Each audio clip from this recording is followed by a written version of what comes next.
Welcome back to Vanish Life. We started this channel recently. The boys get excited each day that they check, see that we already have over 100 subscribers, not a whole lot, but still excites them. Over 7,000 views on our videos.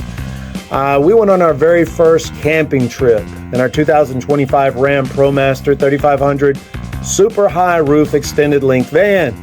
It was an amazing adventure. I had my twin boys along for the ride. We left from San Antonio, Texas area through the hill country of Texas, stopping a few times. One of those times was to pick up a watermelon in Richland Springs, Texas at a fruit stand. If you're ever passing by there, he's got a box. You can just leave your money and take the fruit. I can vouch the watermelons were good and the rest of it looked good as well, but that's all we had picked up. We then headed from there to my mom's house. It was about 3.5 hours away from where we live. And so that's how we started our trip. I actually spent the night in the van. That night, the boys stayed inside with their grandma.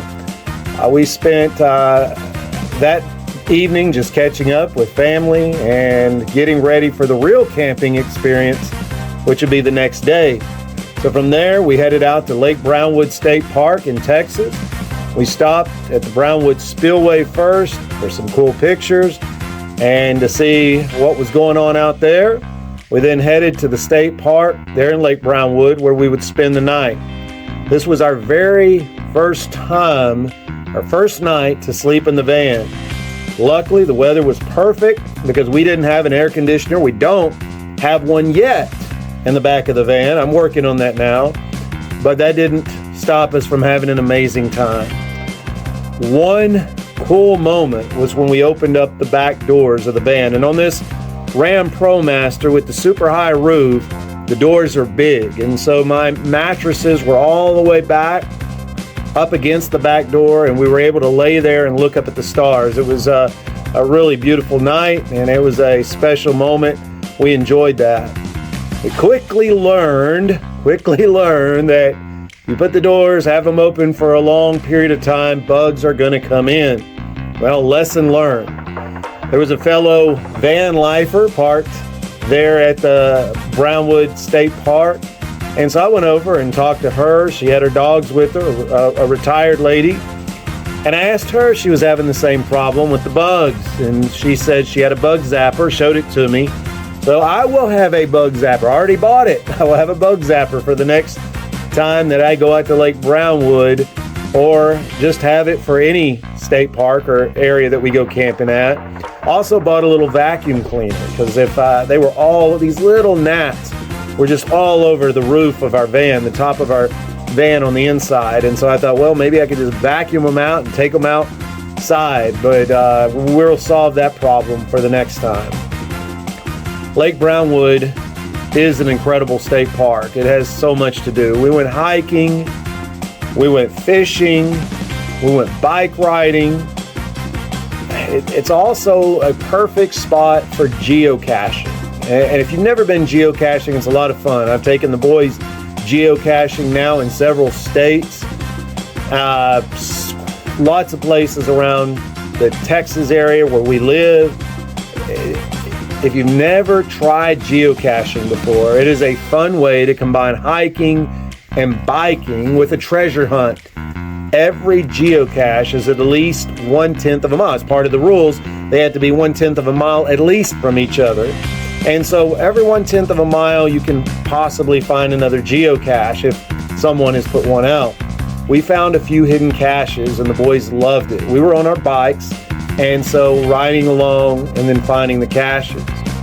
One highlight of the trip, at least for my boys, was when we were hiking and I had a big spider crawling on my shoulder. It startled me. I dropped my water bottle, and of course, the boys thought this was hilarious. We also had a classic hot dog cookout by the lake. Some of my family came out, and we just enjoyed that fresh watermelon that I picked up along the way. We enjoyed that and enjoyed our visit with each other. It was a perfect treat for just, an action-packed day. So that was nice.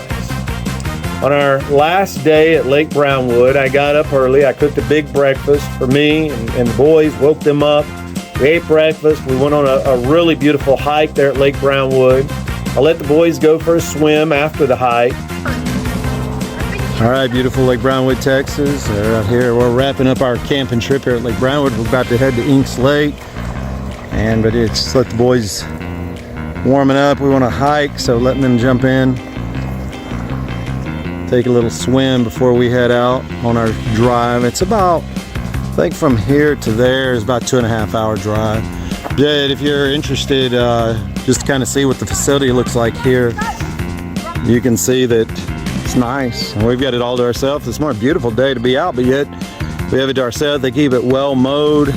They've got a designated swimming area, swim at your own risk, but they've got a volleyball net over there. State Park even had really nice shower facilities, so they got cleaned up before we hit the road.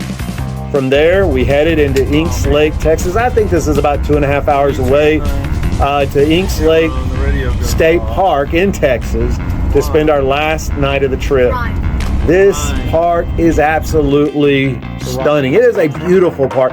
The facilities, the shower facilities, everything, the amenities that they have are top notch.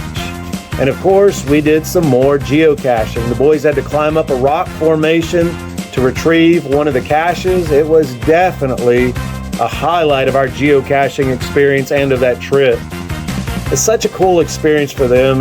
We all had a great time. We explored the park, went bike riding, they went swimming. But that park in particular, I would recommend both parks, but Inks Lake, we definitely need to stop there sometime. I'll tell you, Lake Brownwood wasn't real busy. It was actually nice. We almost had the park to ourselves, but Inks Lake was not at all like that. It was packed, and that was okay. It's still a really great place. You've got to check it out sometime if you're in the area. So overall, this was an unforgettable first camping trip in our Ram ProMaster. From sleeping in the van under the stars to exploring 2 beautiful state parks, this adventure was everything I'm hoping for in our vanish life. Again, I said before, we're not full-time in our van, so we're van-ish. And we got a chance to vanish away to a couple of great state parks and make some great memories. Thanks for watching. If you've enjoyed this video, don't forget to hit the like button and subscribe to Van-ish Life for more updates on our van build, our family adventures, and life on the road. And if you're into geocaching or thinking about geocaching, love the great outdoors, and you're getting out and you're finding some really neat places to geocache, drop a comment below. Let me know your favorite spots, maybe some places that we haven't found yet.